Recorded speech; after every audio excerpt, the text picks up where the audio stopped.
Ang kwentong ito ay hango sa totoong buhay. Karanasan ito ng tiyuhi ng kaibigan ko na itago na lang natin sa pangalang Nognog. Taong 1987. Olutanga, Zamboanga, Sibugay.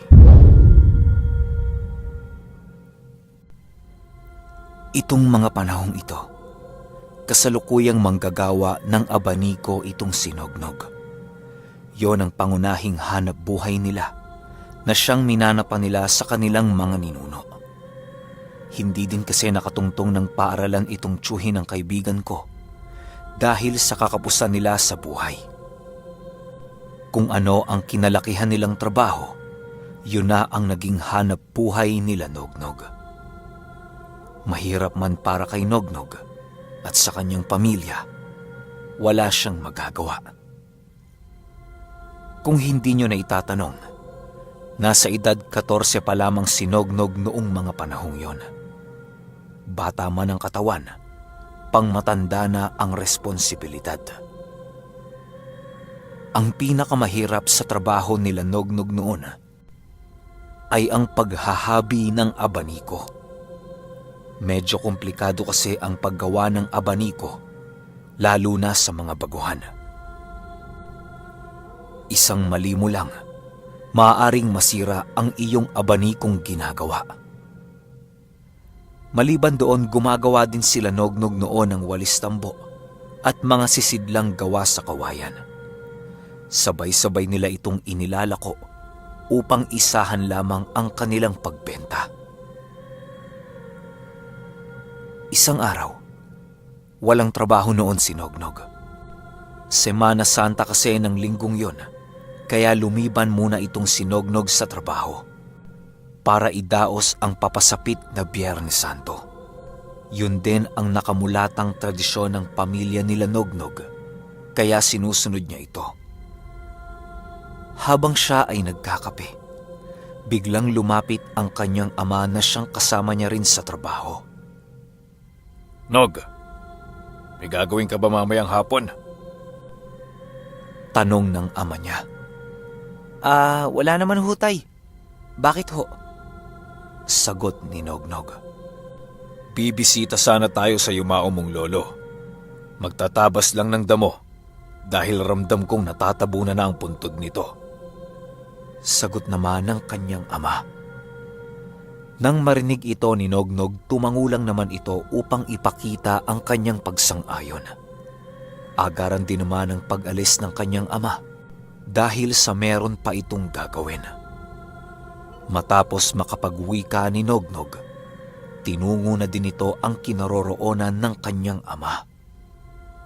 Sa pagsapit ng alauna ng hapon, nagsimula nang maglakad sila Nognog patungo sa sementeryong pinaglagakan ng kanyang yumaong lolo.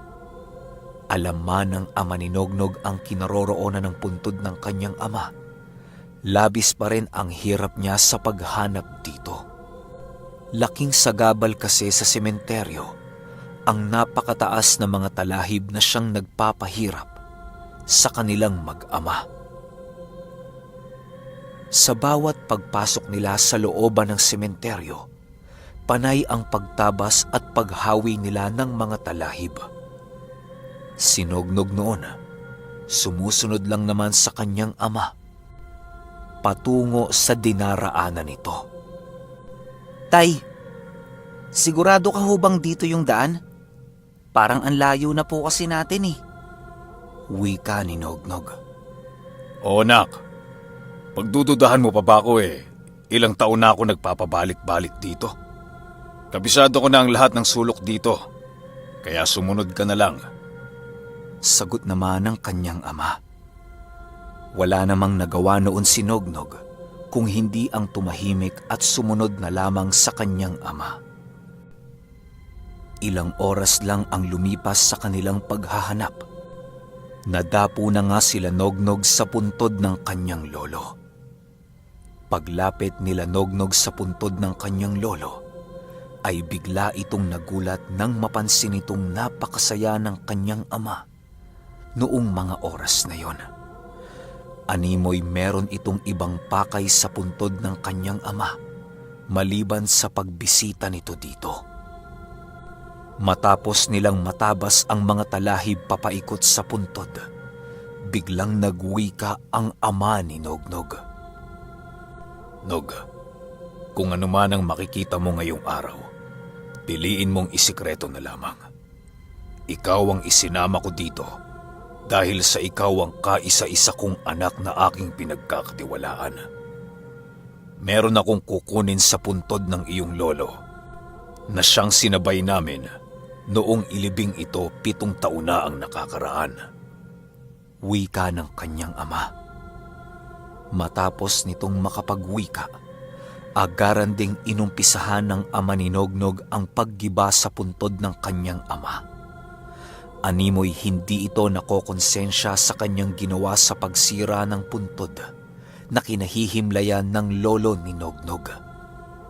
Habang ginigiba ng ama ni Nognog ang puntod ng kanyang lolo, nananatiling nagmamasid lamang ang binatilyo. Nang magiba na ang puntod, piniling magpahinga muna ng kanyang ama sa tabi. Habang kinakausap si Nognog ng kanyang ama, nananatiling nagtataka ito sa kanilang ginagawa. Di lubos sukat maisip noon ni Nognog ang rason kung bakit nagawang sirain ng kanyang ama ang puntod ng kanyang lolo. Ilang minuto pa ang lumipas, bumalik na ang ama ni Nognog sa puntod na kanyang giniba. Kinuha nito ang kabaong ng kanyang lolo at walang pag-aatubing binuksan. Si Nognog noon, nananatiling nakatitig lamang sa ginagawa ng kanyang ama. Pagbukas ng kabaong, gulat na gulat si Nognog nang makita niya ang kalansay ng yumao niyang lolo. Sa tabi nito, meron siyang nasipat na isang maliit na kahon na tila ba isinabay sa himlayan nito.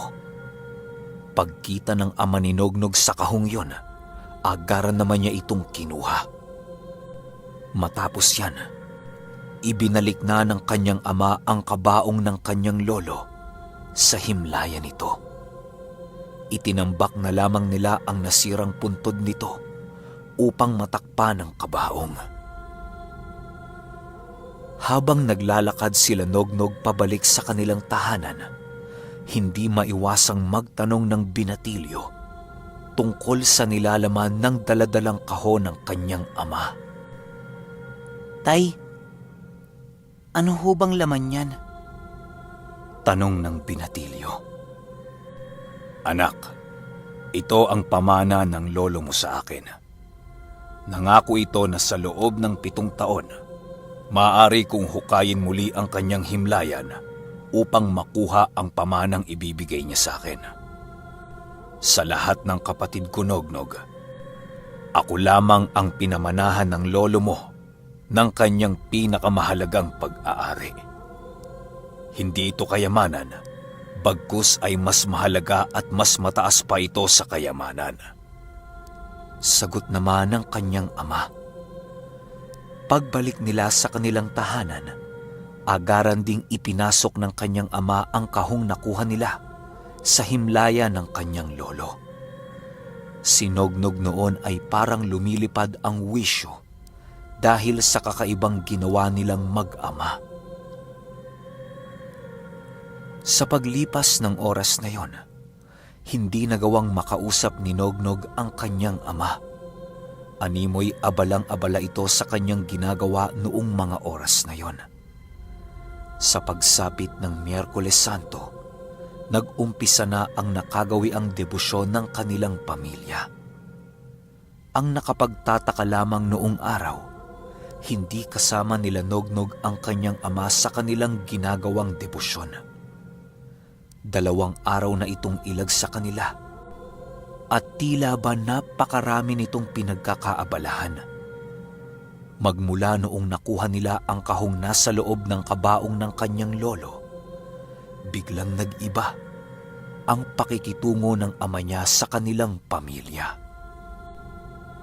Sa pagsapit naman ng Huwebes Santo, halos hindi na makita ni Nognog ang kahit hibla ng anino ng kanyang ama. Pinahanap na ito sa kanya ng kanyang ina sa kanilang baryo, pero hindi talaga ito nakita ni Nognog. Hanggang sa wala nang nagawa noon ang binatilyo, kung hindi ang magtanong sa mga kumpare at mga kapatid ng kanyang ama. Manong Ruel, nakita niyo ba si Tatay Gonzalo? Tanong ni Nognog sa isa sa mga matalik na kaibigan ng kanyang ama. Abay hindi, iho. Abalang-abala ako sa trabaho eh. At saka, akala ko ba, di na masyadong naglalakwatsa ang si Gonzalo? Hanapin mo dun sa mga tiyuhin mo. Baka alam nilang kinaroroonan ng ama mo. Sagot naman ni Mang Ruel. Dahil sa medyo abala noon ang kumpare ng ama ni Nognog, pinili na lamang ng binatilyo ang lisanin ito ng walang paalam. Kahit malayo noon ang mga bahay ng kapatid ng kanyang ama, matyaga itong nilakad ni Nognog alang-alang sa kanyang ina. Di kasi maatim ni Nognog noon na namomroblema ang kanyang ina sa pagkawala ng kanyang ama. Pagdating niya sa bahay ng tiyuhin niya, biguding malaman ni Nognog ang eksaktong kinaroroonan ng kanyang ama.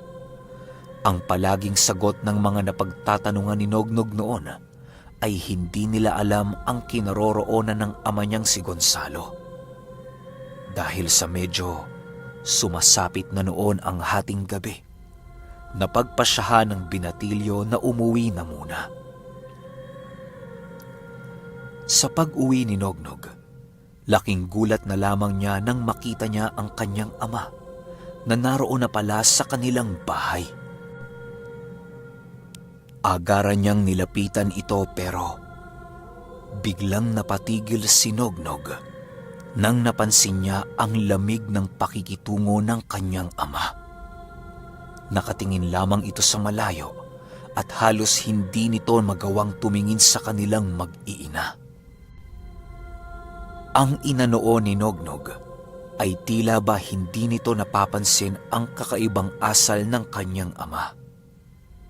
Matapos nilang kumain, biglang lumapit kay Nognog ang kanyang ama at nagwika ng, "Nog, alam ng ina mo na darating ang oras na ito. Sa pag-alis ko, anak, hayaan mong ang ina mo ang magsabi ng kwento ko. Mahal ko kayo, anak, pero hindi ko pwedeng talikuran ang aking responsibilidad at pangako para sa yumao kong ama. Ito na ang nakatakdang oras upang ako naman ang magmana ng kanyang karunungan. Ang sinasabi ko sa iyong tiyuhin mong naging taliwas sa amin ay hindi yun totoo. Puntahan mo siya, Nog, dahil isa siyang mabuting tao."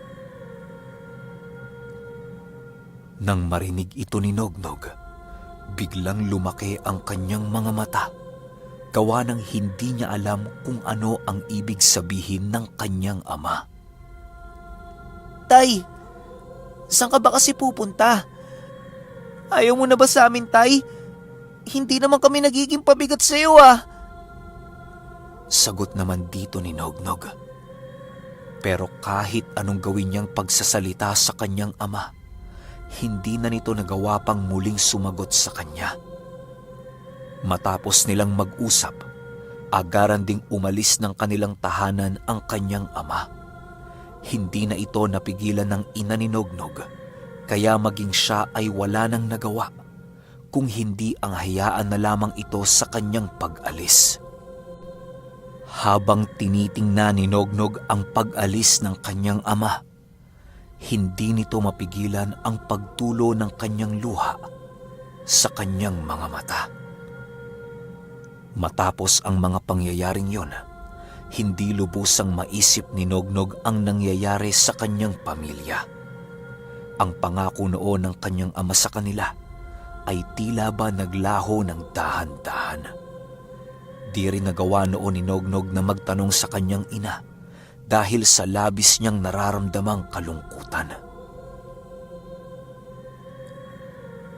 Kinaumagahan, maaga pang umalis ng bahay si Nognog upang hanapin ang tiyuhing binanggit sa kanya ng kanyang ama.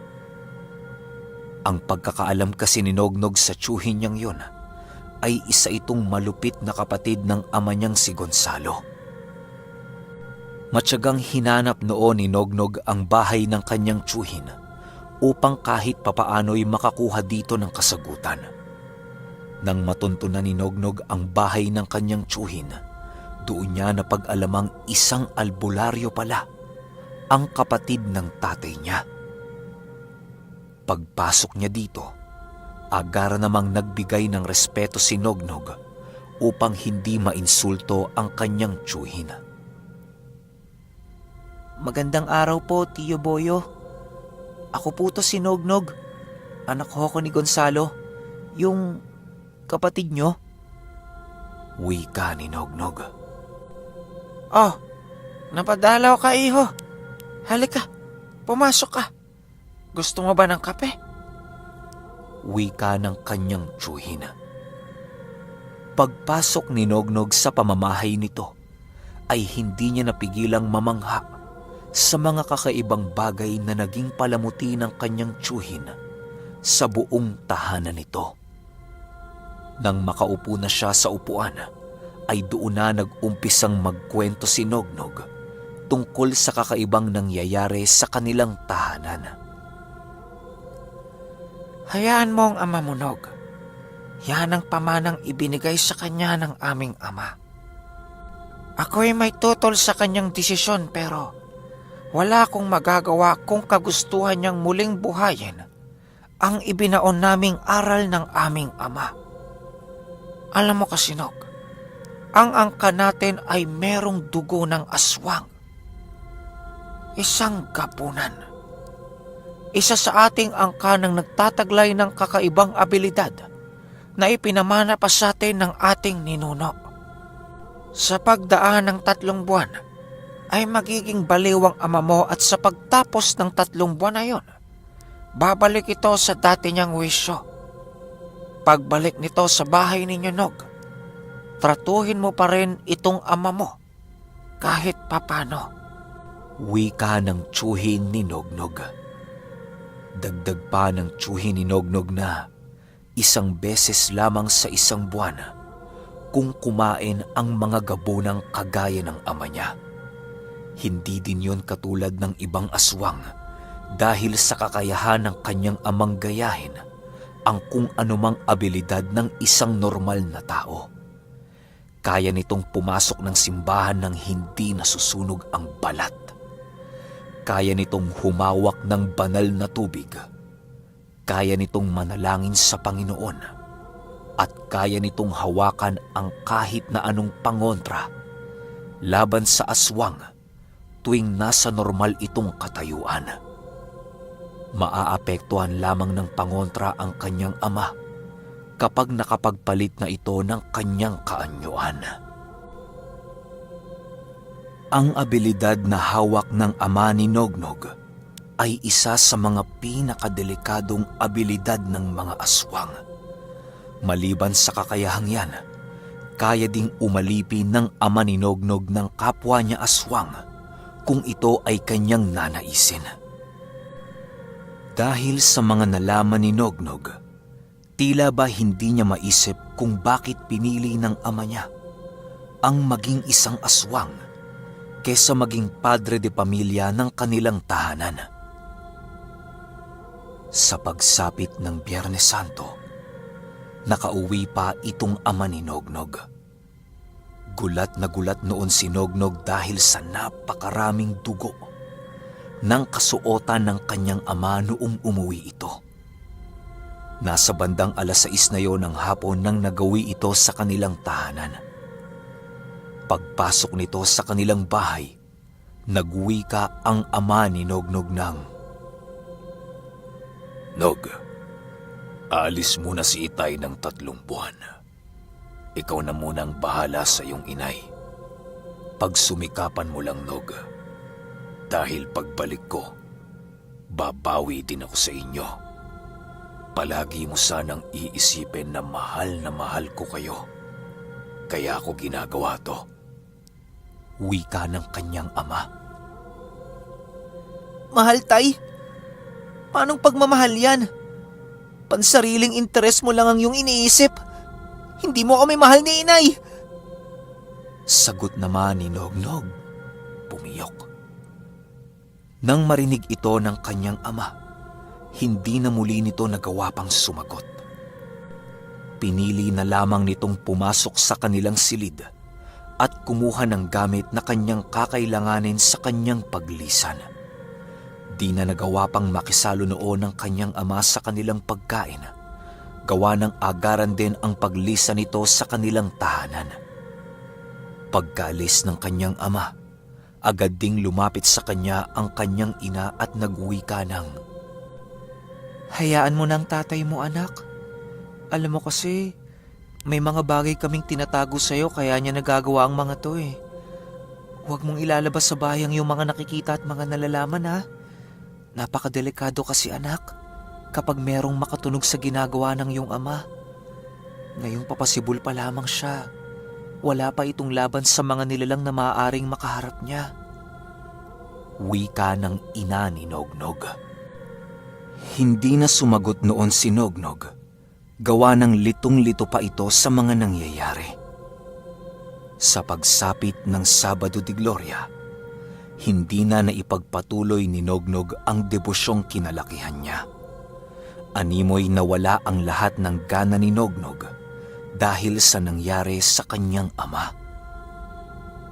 Sa pagtapos ng Semana Santa, pinili na ni Nognog na bumalik sa kanilang trabaho upang itaguyod ang pangangailangan nilang mag-iina. Siya na lamang kasi ang inaasahan ng kanyang ina noon pagdating sa pagbili ng bigas na kanilang gagamitin sa araw-araw. Magmula ding umalis ng Biyernes Santo ang ama ni Nognog, hindi na muli itong bumalik pa sa kanilang tahanan. Malungkot man noon ang binatilyo, pinili pa rin itong maging matatag para sa kanyang ina. Itinoon na lamang nito ang kanyang wisyo sa kanyang mga kaibigan upang kahit papaano'y hindi siya yakapin ng kalungkutan. Sa pagpasok ni Nognog sa trabaho, ay napakasaya niya. Pero sa kanyang pag-uwi, doon na naman siya muling pinabalot ng lungkot. Ang kalungkutang kinikimkim noon ni Nognog ay pinili niyang ikubli sa likod ng kanyang puso. Palagi siyang umiiyak noon kapag oras na ng tulugan dahil sa labis na pangungulila sa kanyang ama. Wala noong nagawa si Nognog kung hindi ang hintayin ng pagbabalik ng kanyang ama noong minsan itong lumisa ng Semana Santa. Okay, episode 1 pa lang ang angas na. Paano pa kaya yung episode 2, di ba? Anong mangyayari sa pagbalik ng tatay ni Nognog? Tsaka, bakit parang bakit parang merong pinaghahandaan yung tatay ni Nognog? Kasi kayo, di ba? Kung kayo tatanungin ko, pipiliin nyo ba maging aswang kaysa maging padre de pamilya? Di ba hindi? Feeling ko merong malalim na dahilan yung tatay ni Nognog. Kaya niya ginawa yon. Kaya, pahintay na lang ako sa part 2. 2 parts lang naman to. Gawin na natin kaagad. Salamat.